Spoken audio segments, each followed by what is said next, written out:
O senador Flávio Bolsonaro, da tribuna, manifestou sua solidariedade ao ex-presidente dos Estados Unidos, Donald Trump, e à sua família, e lembrou que a sua própria família também foi alvo da intolerância e da violência política da extrema-esquerda, quando seu pai, o ex-presidente Jair Bolsonaro, sobreviveu a um ataque de um militante de extrema-esquerda.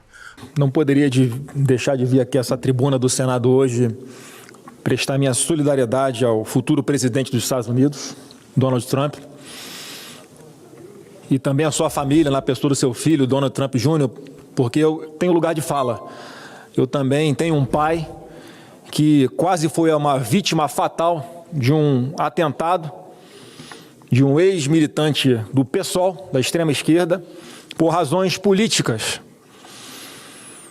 E eu sei exatamente o que é ver ali o seu pai defendendo as bandeiras que acredita, que são as melhores para o seu país, e vir alguém contaminado de ódio.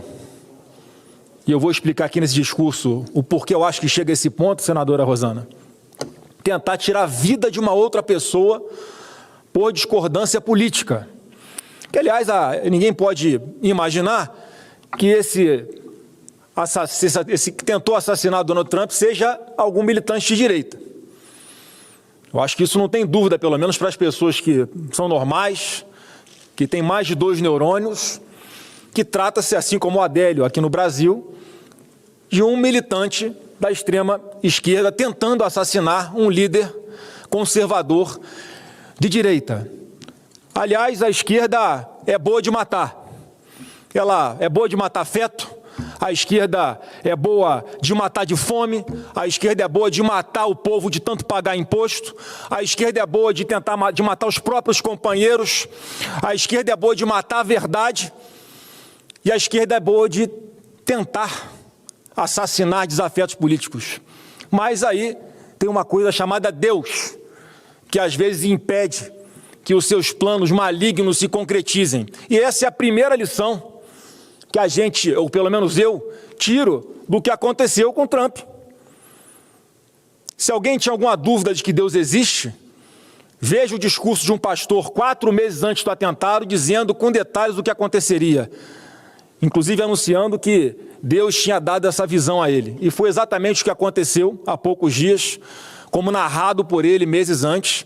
E se não fosse Deus tomando a providência de virar a cabeça de Donald Trump um pouquinho à sua direita, aquele tiro teria explodido o seu crânio.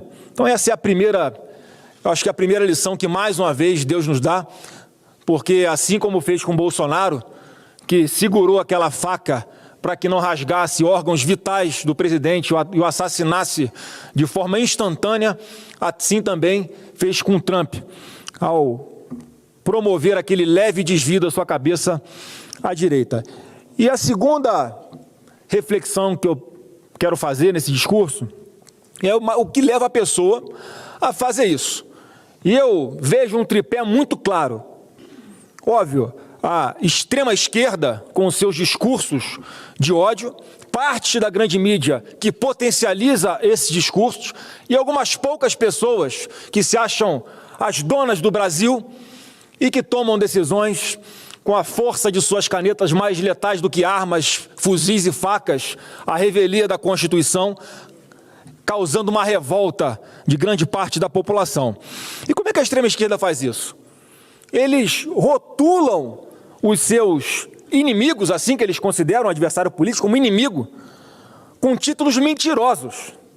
Foi assim o tempo inteiro com Jair Bolsonaro. Fascista, nazista, acusando alguém que é a favor de menos Estado, acusando alguém que é a favor de um cidadão de bem estar armado para, inclusive, resistir, se preciso for, a um governo ditatorial. É o contrário de nazista e fascista. Rotulando de antidemocrático. Como é que é antidemocrático? Alguém que sempre respeitou a Constituição Federal, alguém que sempre respeitou as decisões dos outros poderes, que nunca tomou uma atitude drástica, nem de forma atentada, ou de genocida. Acusa de genocida alguém que garantiu a vacina na Covid para todos os brasileiros, sem exceção, inclusive para os integrantes da extrema-esquerda. Todos vocês da extrema esquerda tomaram vacina comprada pelo presidente Bolsonaro. Como é que ele é genocida? Negacionista? Quem quis tomar vacina nesse país teve ela à disposição. E a grande mídia potencializa esses rótulos. Ela demoniza e desumaniza aqueles que pensam diferentes da extrema esquerda, ou seja, aqueles que se intitulam conservadores. Grande parte da mídia parou de publicar os fatos, publica o tempo inteiro as narrativas, distorcem, adjetivam os fatos, torturam os fatos para atingir esse suposto inimigo imaginário na cabeça deles, mas também tratam como inimigos quem é de direita. Alguém já viu na imprensa, a imprensa se referindo a mim, a Vossa Excelência, senadora Rosana, como de direita? Não, é sempre extrema direita. Não tem direita no Brasil? Só tem esquerda, não tem direita? Aí pula direto para a extrema direita.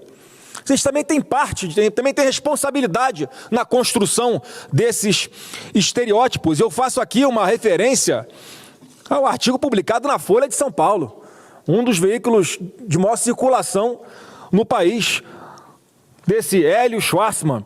Olha o título: Porque torço para que Bolsonaro morra. E nós é que temos discurso de ódio. Porque torço para que Bolsonaro morra. E você pega um aspas aqui dele dentro do texto. A morte do presidente, referindo-se a Bolsonaro, torna-se filosoficamente defensável se estivermos seguros de que acarretará um número maior de vidas preservadas. Tem alguma lógica isso? De onde vem o discurso de ódio? E qual a consequência disso aqui?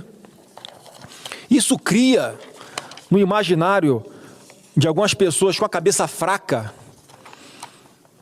que há uma certa legitimidade em você pegar esses supostos inimigos e tentar tirar a vida deles, em agredi-los. E é por causa desse conjunto, e aqui eu também incluo, senhor presidente, esses poucos que se acham os donos do poder, os donos do Brasil, porque eles também colaboram para isso aqui, com as suas injustiças, injustificáveis, rasgando a Constituição, dando penas para quem quebrou a vidraça aqui do Congresso Nacional, algo que a extrema esquerda cansou de fazer inúmeras vezes e nunca deu em nada, condenados com 17 anos de cadeia, pena maior do que para estupradores, para chefe do tráfico de droga, para assassino.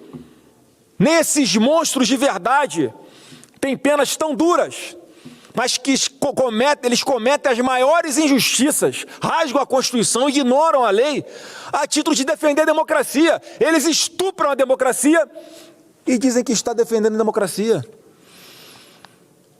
E aí não consegue ir num restaurante, não consegue ir no cinema, sem ser abordado por alguém que quer tirar satisfação, e ainda acha que a culpa é da direita. Não tem nem a humildade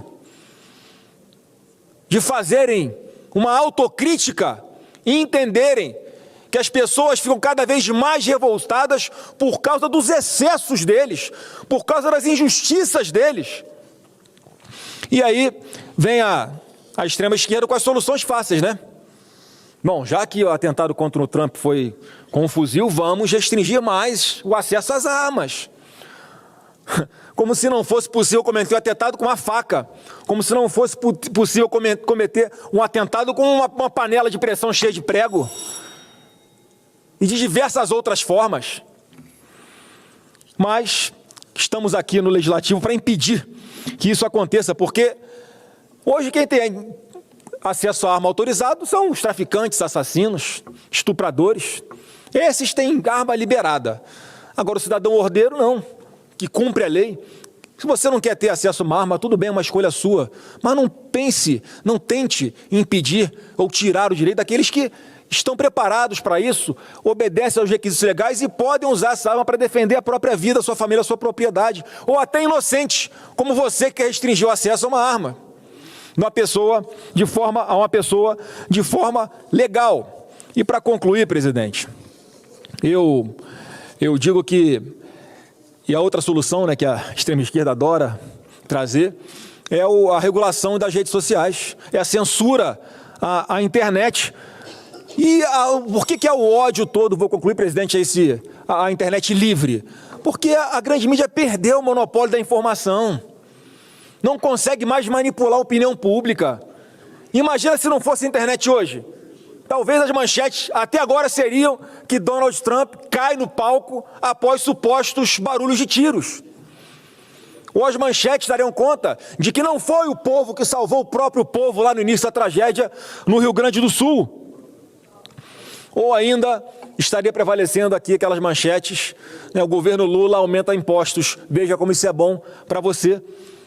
Inclusive o governo que acaba de anunciar que quer regulamentar as redes sociais, depois de haver uma enxurrada de memes sobre o ministro Tachad. E ainda acusando de que há uma espécie de quem financia, quem produz esses memes. Não, meus amigos, deixa eu contar um segredo para vocês. Esse é o trabalhador, o cidadão humilde, comum, que está revoltado e que agora tem acesso às coisas pela internet que vocês querem censurar. É a livre manifestação da vontade do povo. Quem quer calar o povo, como é que a gente chama? De ditador. Não vamos permitir essa ditadura aqui no Brasil. Então, presidente, as mentiras, as fake news não se combatem com censura, se combatem com a verdade. E que os milagres de Deus que salvaram Bolsonaro e Trump sirvam de reflexão sobre quem são os responsáveis pela escalada da intolerância no Brasil e no mundo, que tem como resultado prático, como resultado real, atentados contra as vidas apenas de lideranças conservadoras e de direita.